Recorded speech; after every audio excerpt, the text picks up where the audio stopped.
So we're going to do some Icicle Snowmen today. So we got a couple of examples here. So it's a real nice skill builder. This would be a great one if you're not experienced at using the skew, to learn how to use your skew. And there's a couple other little things that can help your skill, which is the small tail on the end and not breaking it and getting it nice and clean line from the shoulder down to the tip. Some of these have two-tone wood, and some I paint the hats.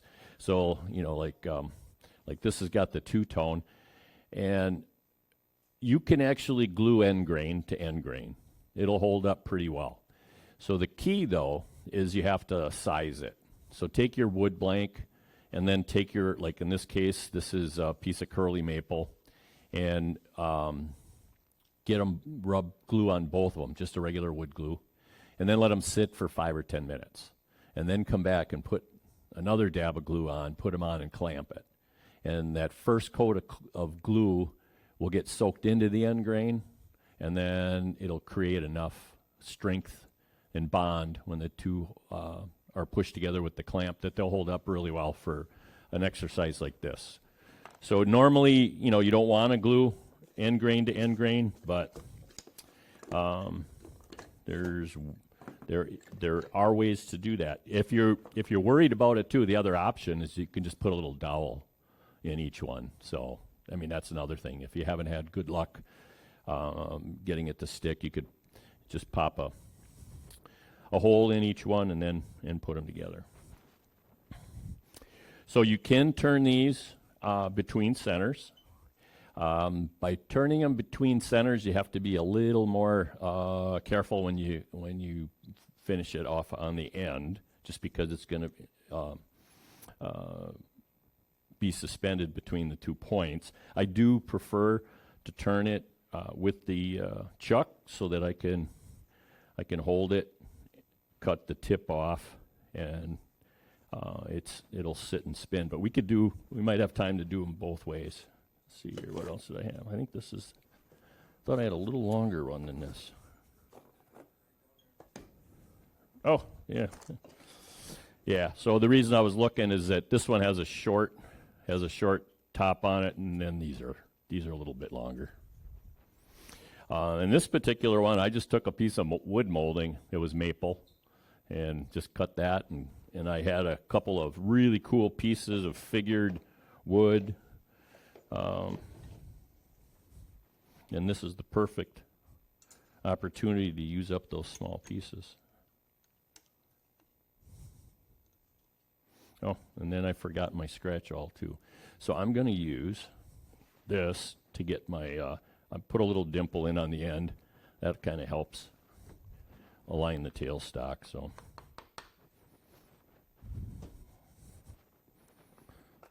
I use my scratch awl all the time. That one that we did as a project for the club.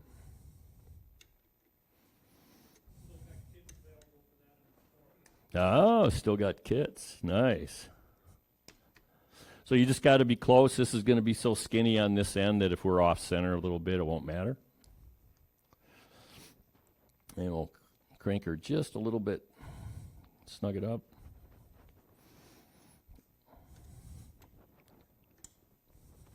I'll put that here so I don't forget it. Okay.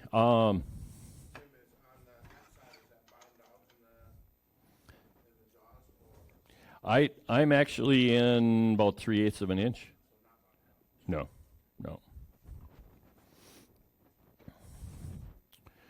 So the small, for me anyways, I thought the smaller stock was a little bit easier to use your skew on, because it's just, you have a higher ratio of blade to the wood.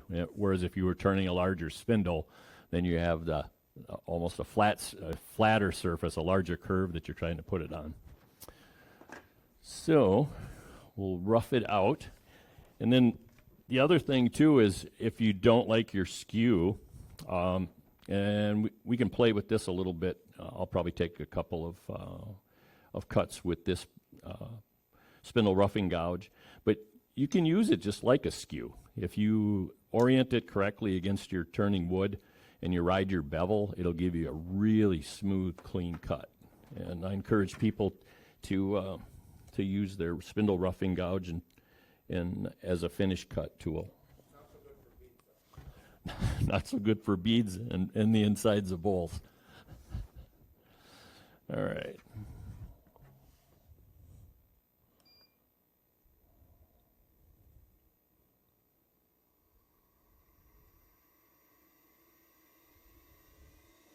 So I think this is on, this is on the high speed pulley.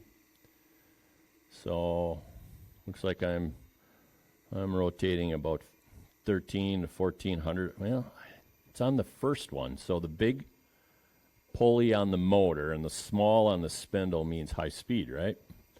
The opposite would be a high torque if it's on the other. So it doesn't quite look like it's going 1700 RPM, but that's what it says. All right. So rest your tool on the tool rest, and then present it slowly until it starts to cut. And then what's real important when you're getting used to using the skew is to rock with your body. Don't use your arms, because once you can get that blade to start cutting and you'll see the shavings start to come off, you don't want to change that orientation at all, because that's resting against the metal tool rest. The upper part of the skew is actually riding against the wood that's already been cut, and then the tool itself is that's touching the wood is on the lower half.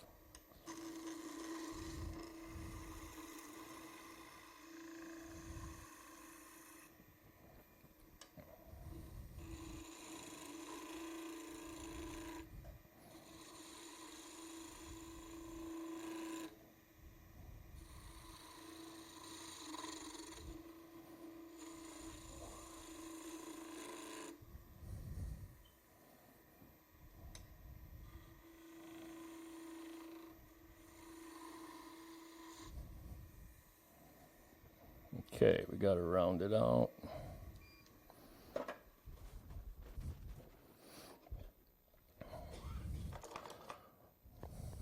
So I turned a couple different styles of these. I actually enjoy looking at the two-part one. So you have a long, skinny single body instead of an abdomen and a lower.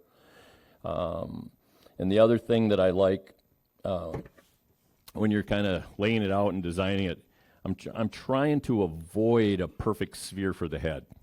So if you think about it, your eyes are just above center on your head, right? So if you go to art class and they teach you how to draw a face, a lot of times they'll put a little line right across that egg-shaped oval that you just drew, and it's just above center, almost center.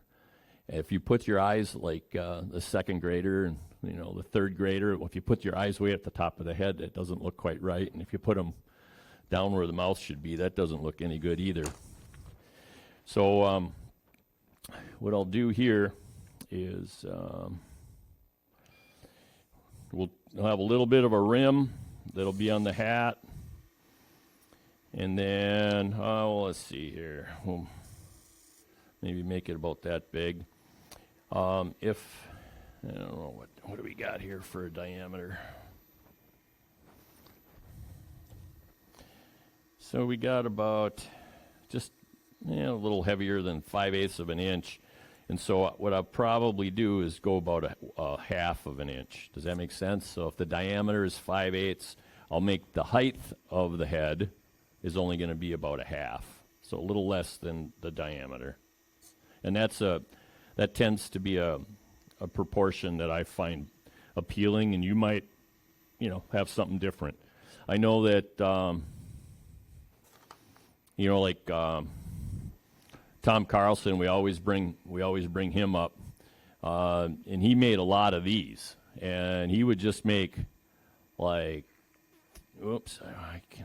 he would just make 3 ovals and pop the hat on, and they sold like crazy. So, you know, it was kind of a rustic looking snowman, very simple and very country looking, and there was just a lot of people that liked them. And then, well, I don't know how long, but we'll probably bring it to about there.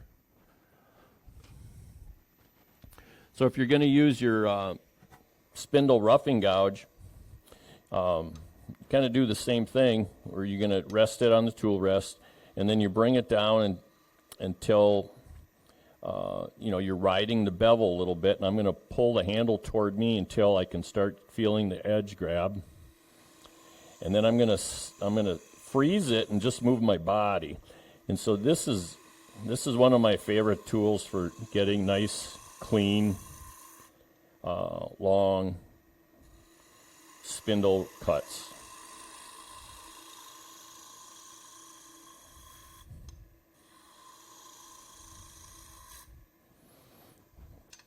And then remember, when you're doing tapers, you know, if you're trying to take the same amount of wood off all the time, you're going to take about 8 passes on this side, whereas on the larger diameter side, you're only going to do 2 or 3.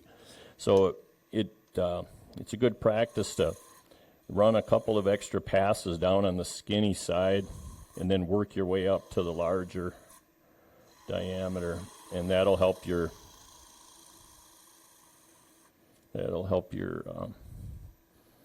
cut turn out nice and smooth.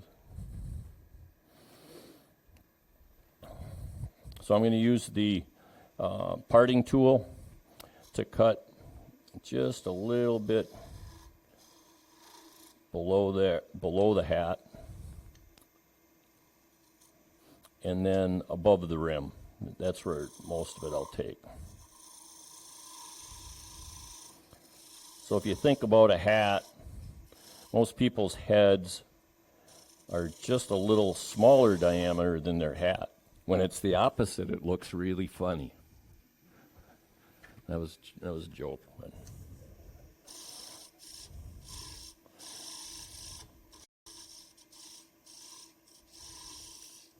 And then the other thing is, if you want to put a hat band in, you can kind of see it.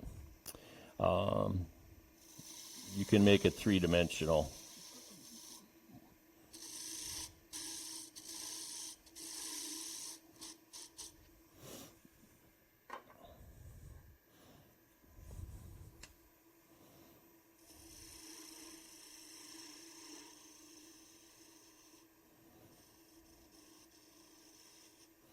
And I'll clean that up a little bit. So I'm using the spindle gouge now. I'm going to bring the diameter of the head down so that it's smaller than the diameter of the hat. Kind of reminds me of what were the Oliver? What was the 2 guys from Laurel and Hardy? Yep. You know, his hat was always smaller than his head. So that might be a look that you want. Don't be afraid to go that route if you find it attractive.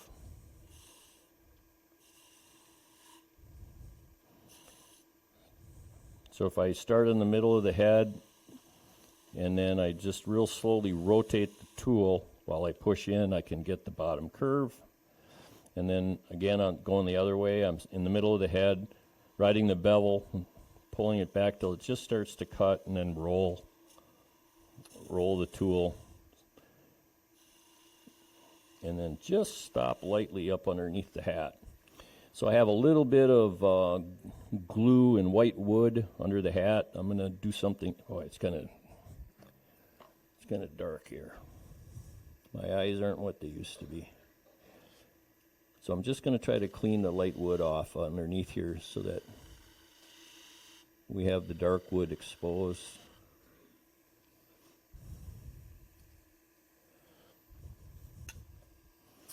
And then I would actually prefer using a little bigger tool to finish shaping the body.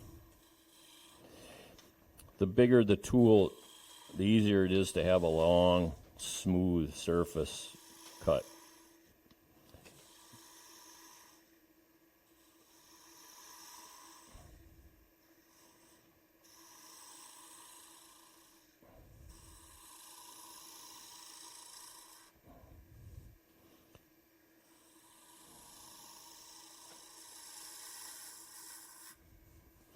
All right, so while I still have a little bit of wood left, I'm going to get really close to cutting the hat off, but I'll leave it. So it looks like it's a 1/2 inch thick, so I'll cut it down.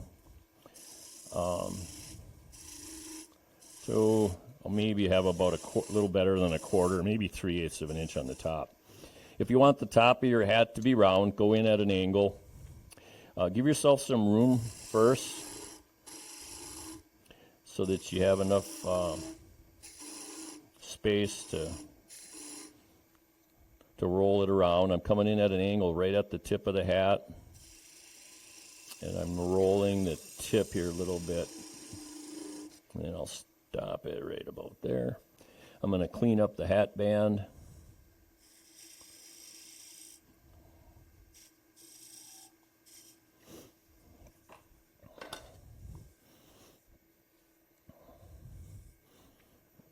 And then probably take that down just a little bit yet.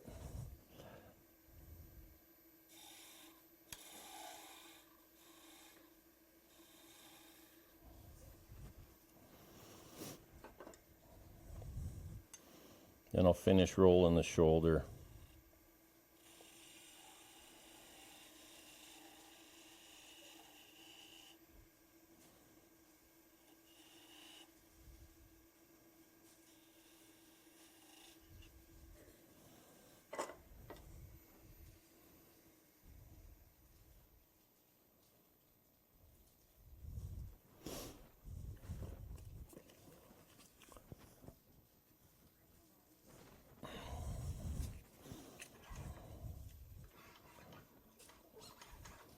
Then you give her a quick sanding, and so if you do it right with your skew, you won't have to sand at all. That would be the goal. And the other thing that my wife likes is she likes them to look a little rustic. And so what I've done is taken a knife. I actually have a spoke shave that works a little bit better.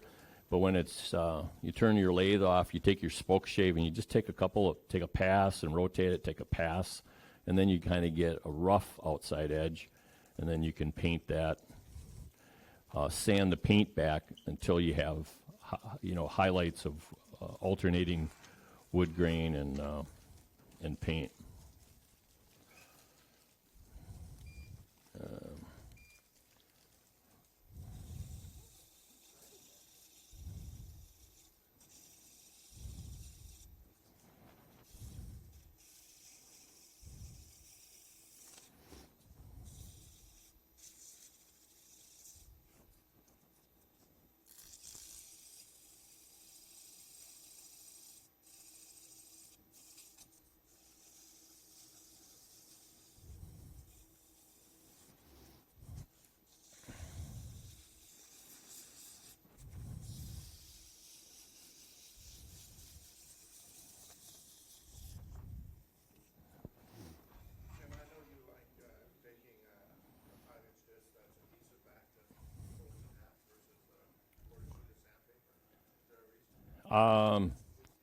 Well, it was just a bad habit.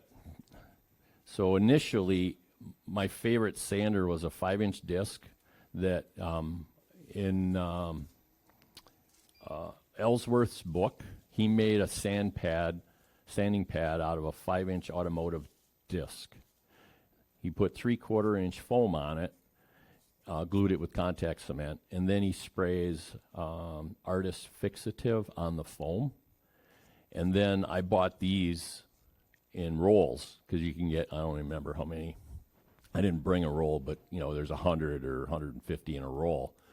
and then you just stick them on that pad, and it works really good for sanding the large surfaces. And so I add all kinds of these, and I just got used to it. It's probably more expensive now that now that you bring it up. I still use them on that pad, from time to time, so they're there, and I just use what I have. But if you just bought the roll, I would imagine you could go like to Klingspor or something and just buy a roll of this stuff, and it's probably cheaper. Because, if you think about it, they charged you for the waste, right? And so there's a bunch of corners in the garbage that you didn't get to use. All right, so I have the top here is still pretty solid. I got maybe 1/4 inch, a little better, and then I'll finish cleaning up the bottom.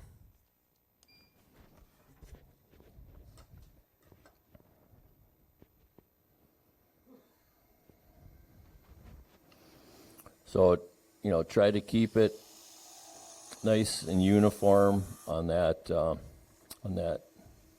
angle, and I'm going to try to get this down so that it's not needle sharp. When I don't even know what this is basswood. This stuff is cutting really nice, and it also happens to be a nice light color for snowmen.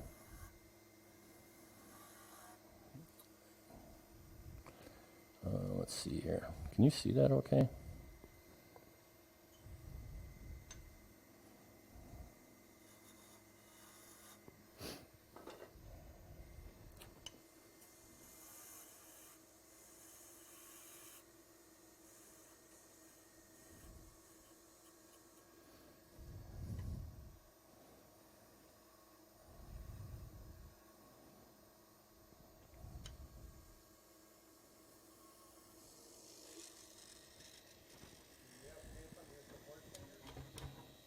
Do I what? I don't know. I should just drop off there. And then I'll go back to my parting tool, and I'm just going to use an extra fine one. It's like an 1/8 inch cut on here.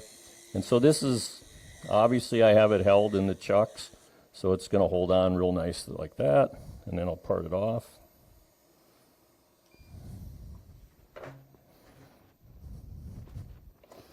And then this comes in real handy. I took a faceplate and took a piece of MDF. I varnished the MDF, and this is another thing I use the same pads for. And let's see here.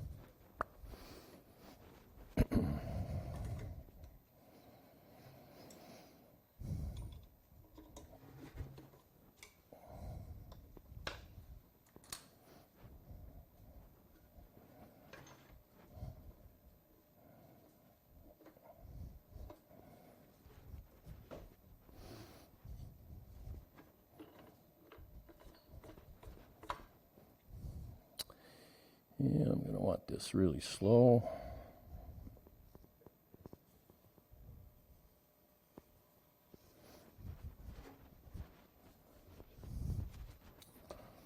And so then just take off the nib that's on the top there. And the end of this one actually turned out pretty good, so I don't have to do any sanding to the tip. And there's the Icicle Snowman. And I'll try to turn one between centers now. But this is something that you should be able to knock these out pretty quick after you get used to it.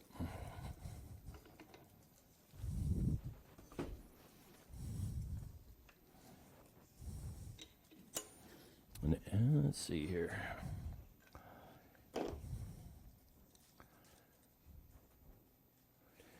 I can't believe I forgot my awl.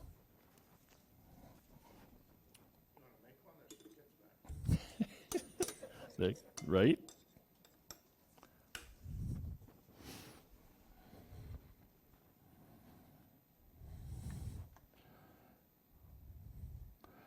So it's even more beneficial if you're turning between centers to have the little divots in here. And I got one on the bottom, so that's good.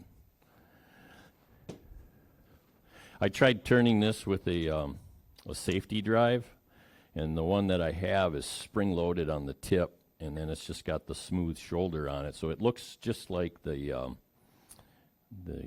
tail on the Powermatics.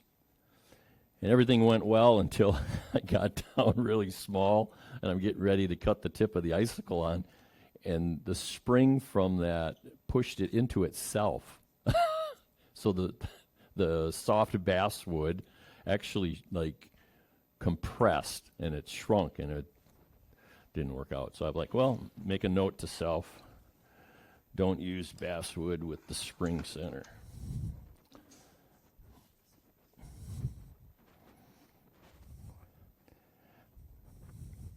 So finials are actually kind of a fun thing to make, and I would encourage you to get your skew nice and sharp and practice with them, because once you learn how to use the skew, it ends up being a very nice and valuable tool. And this is not like leg spindles that you're doing and just trying to use the skew. It's not quite as advanced as that, but yep.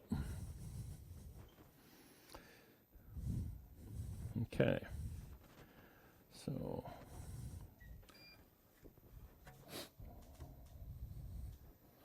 see if I can do the whole thing with the skew.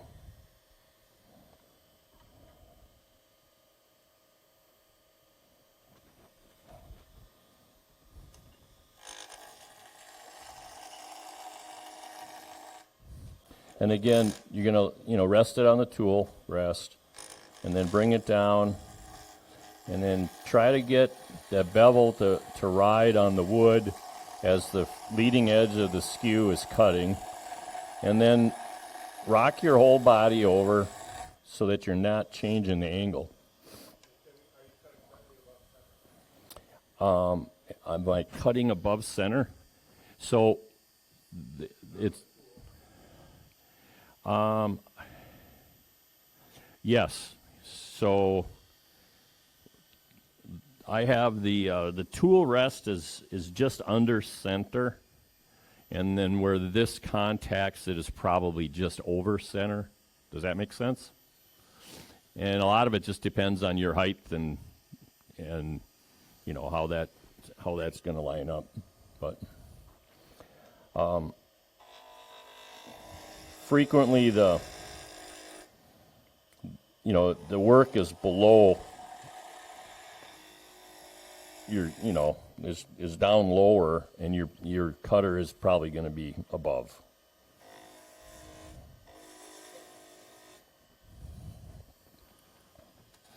And I'm not real ambidextrous, so I have to stand way over here to do it.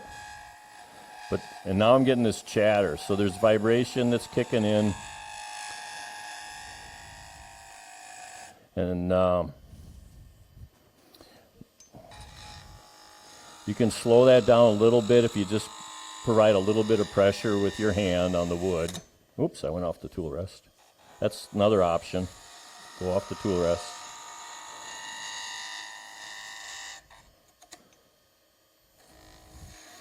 And don't be afraid of those little catches. Like there's I can't remember what's Batty's dad's name, the senior Batty, Alan, and I saw him do skew catches intentionally, and it was just like boom, and he's just like, yeah, it's violent, it sounds terrible, but he probably did so many of them through the years that it didn't bother him.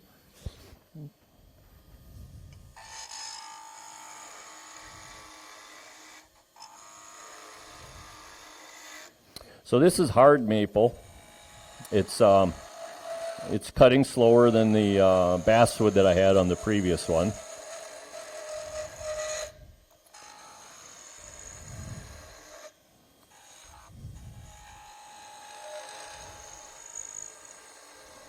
I'll probably stop there and shape the head and the hat. Again, I'll take your parting tool and go just underneath the colored. Oops, and I went too deep. I'm going to have an ugly head on this one.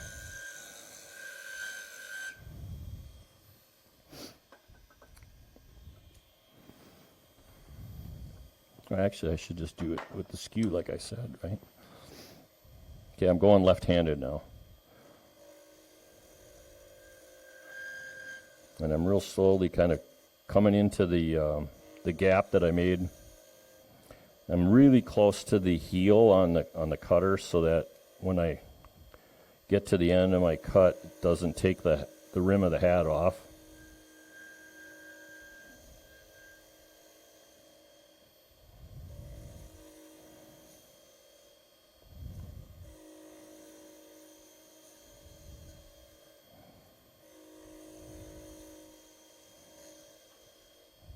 Okay.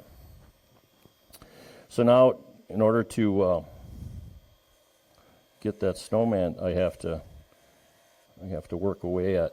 If I'm trying to think what they said, you want it at like 12:01 when you're coming in on these.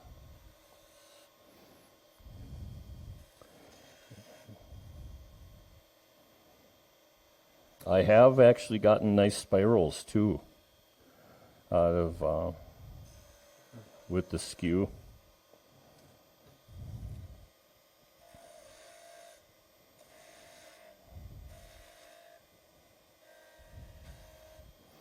And you could use the toe and come from underneath.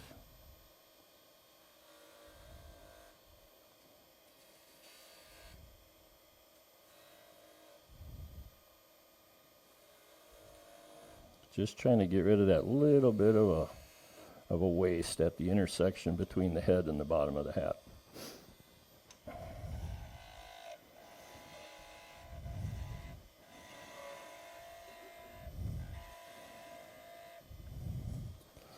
All right, so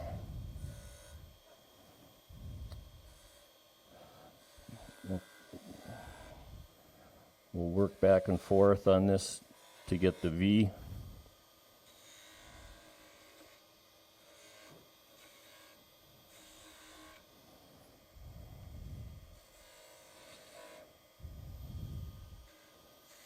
Oh, I got a run on that one.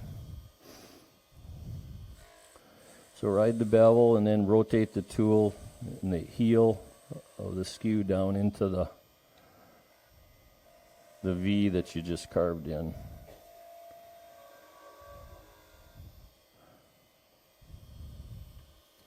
I got just a little bit of waste there again. And I'm going to clean up just the top part of this head because I made it look too much like one of Jerry's spheres.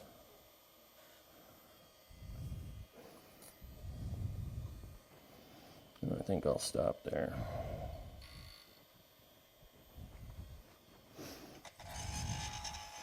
Okay, now as we're getting smaller, you're going to get more and more vibration. And so you're going to have to find a way to support it. And get your fingers on the wood to keep the vibration down.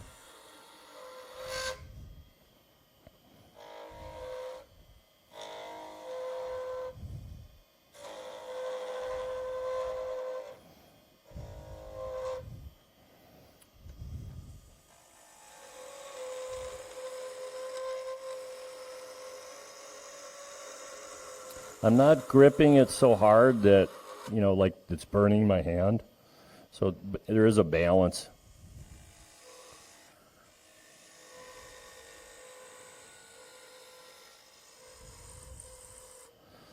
And then we'll try to put a little bit of a finial on the end of this one.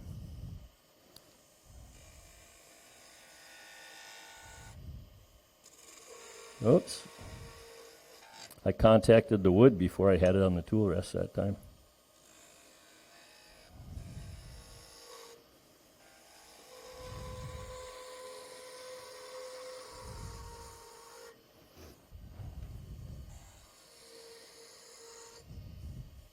Yep.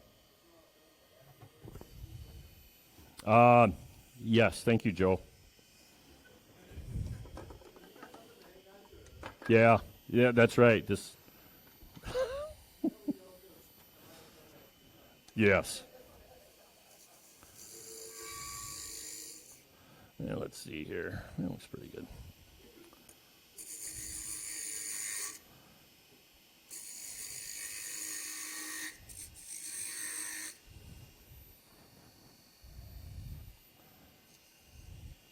And actually, I can see some glue under the hat.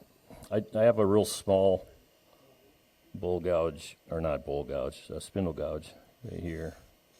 Just gonna nibble off some of this colored stuff.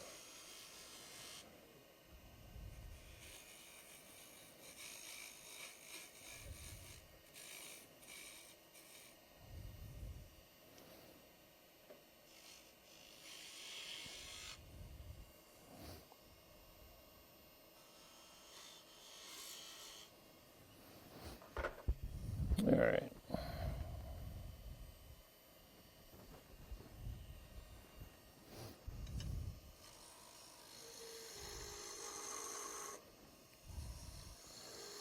So the skill builder is how small can you get down here and still put a finial on the bottom.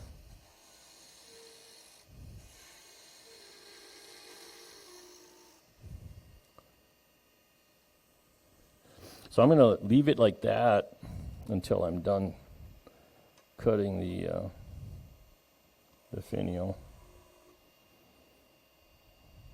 I'm just real deliberately taking small cuts on the shoulder of the finial.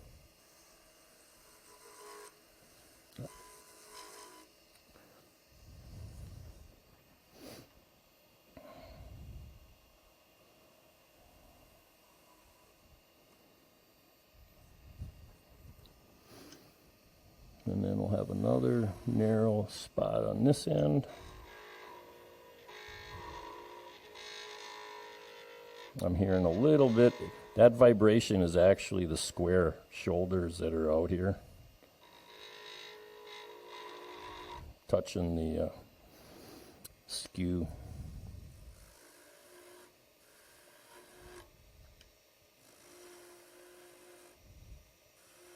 And we want the tip of this finial to be smaller than the shoulder. So this is where it gets real tedious.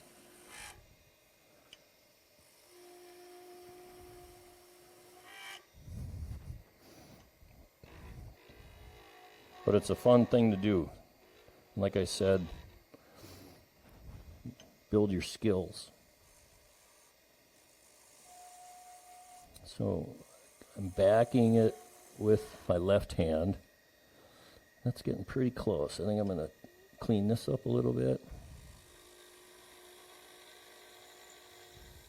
Oh, it moved. So right now the whole thing is flexing.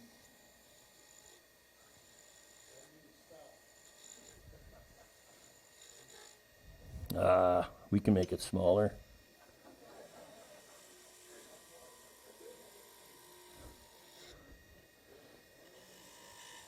I think I'm going to stop and sharpen my tool.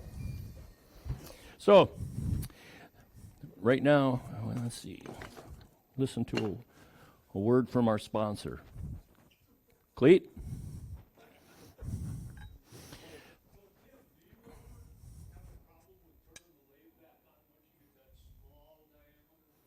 I don't know. I just know that it's not cutting quite as good as it was, and I wanted to get that'll be a good one, Kelly. Everybody will be able to go to school on me today. Is that it? So Kelly, what do you think? That there's going to be torque and it'll split, or that it's going to get vibration you're not used to? Ah. Just leave her going. Leave her going. All right.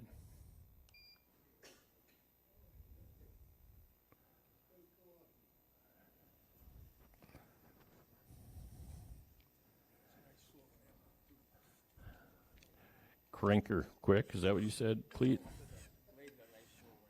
Oh yeah, this is a nice lathe. I'm really liking this.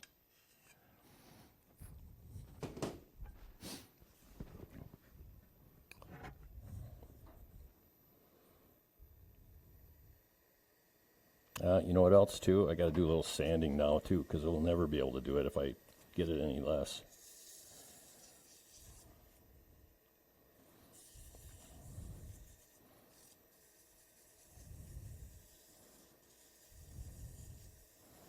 And then I'll paint the hats too. So if I'm if I have a single a single type of wood, I don't have two tones. I actually prefer to paint the hat and some of those things while it's spinning.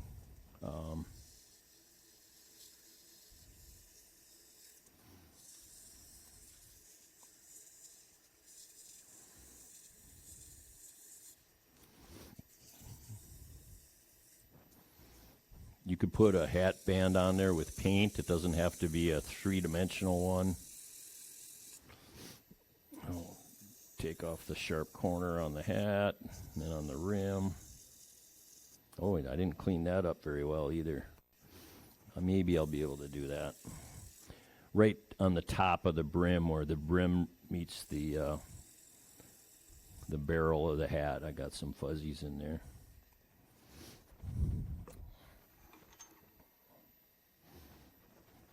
Yeah, we'll see. I'll just use a small spindle gouge.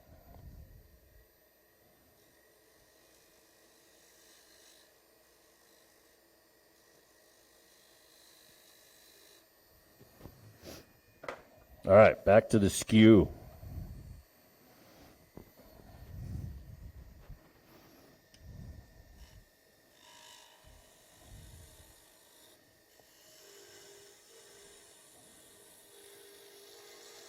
How thin should we go?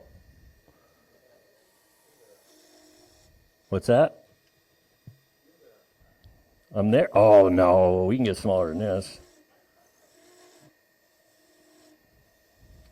So what I'm doing right now, it's almost, scraping versus cutting. I'm sure it's cutting, but it's such a fine thing that it's pulling off like sandpaper dust.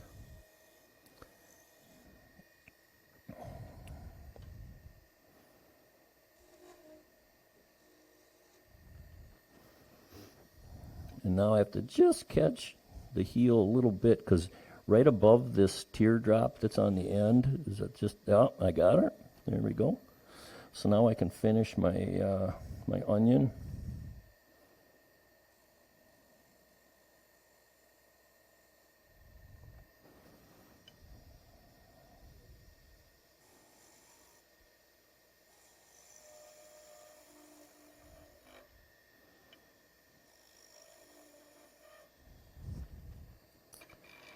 All right, so I'm really close on the end here. I'd like to take another cut, but it's vibrating. So I'm going to cheat, and I'm going to sand it.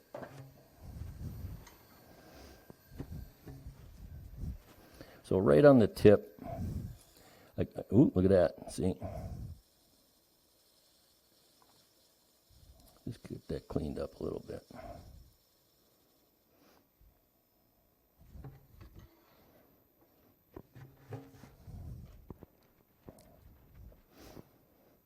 And then I'll part it off.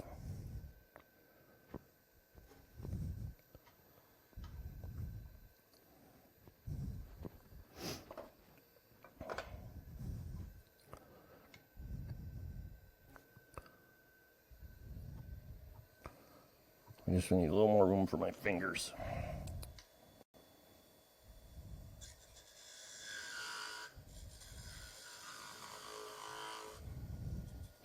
I'm going to try to take one nice clean cut across the top of the hat so that I don't have to do much sanding. And there we go.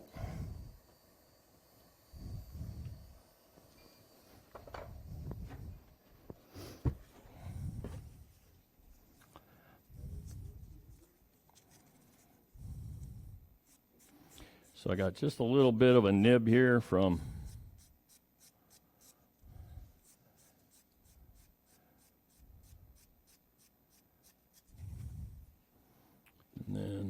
yeah, you figure that out.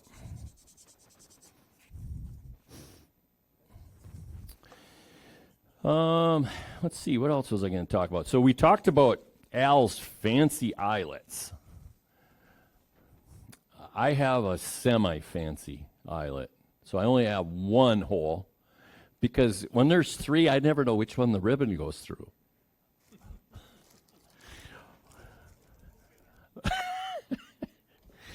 I, too, use a nail in the wood.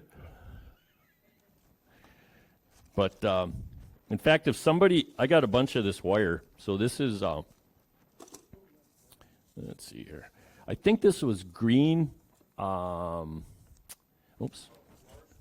florist wire, yeah. Yeah. Where are we at? Okay. So I'll take out, I don't know, I'll take out 3 or 4 of these and I'll keep them. And then if somebody wants to grab, don't grab them all, share them with the rest. But these work out pretty good because a lot of times, the green fits in well with your Christmas ornaments. So I'll put those on the table. And I'm going to pass around this little bag, and these are the eyelets that I make. I've made them out of copper, and I made them out of the green ones. And it's just about as simple as you can imagine. What I'll do is take, let's see, I did want these. So why don't you just shine it like right here, and I'll try to do the work right where the tailstock is.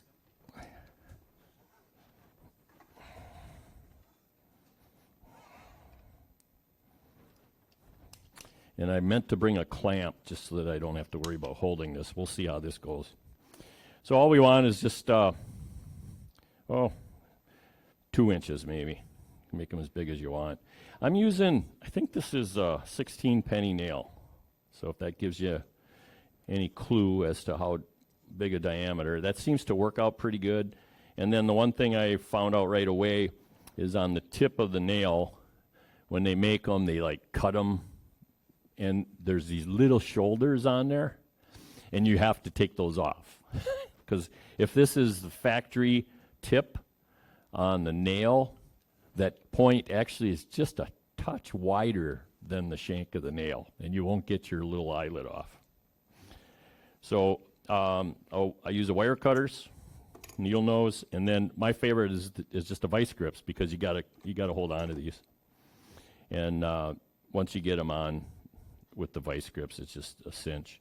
So I like just to make one. You're making 2 loops, but one complete. You got to go completely around and then back and meet up with the other tip. So if you look at this right now, right? Can you see those? Yeah, you can see those.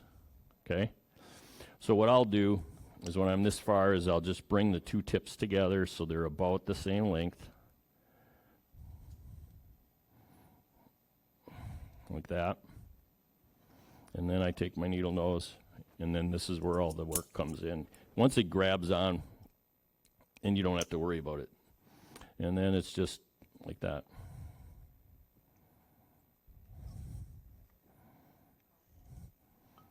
And then you're done. And then it'll slide off because I ground the shoulders off. And then, oops. And then, there you go. Thanks, Al.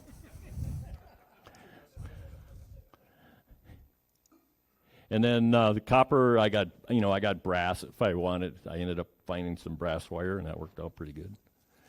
And then the other thing I found is my smallest drill bit is almost too big. And so what I did is I chucked, are you familiar with like paneling nails? Paneling nails, they're small ring shanks, and they're a hardened steel. It's not, it's not real soft. It's a little bit harder. So I clipped the head, and I put it in my drill, and then I'll turn the drill on and then just slowly touch it to the grinder to make a point. And then I can take that nail and then just push it right, in the top of the ornament, and it seems to be a better fit for this the thin wire that I'm using on the eyelets. Drop a CA glue, squirt it with accelerator, and you're good to go.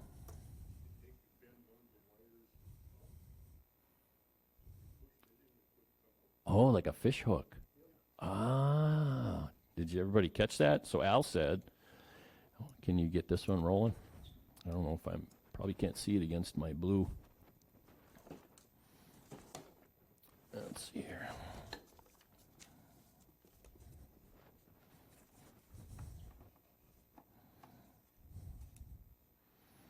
So if you look at them real closely, there's two tails on here, right? So if you grab, that's a great idea. If you grab one of them and you bend them up,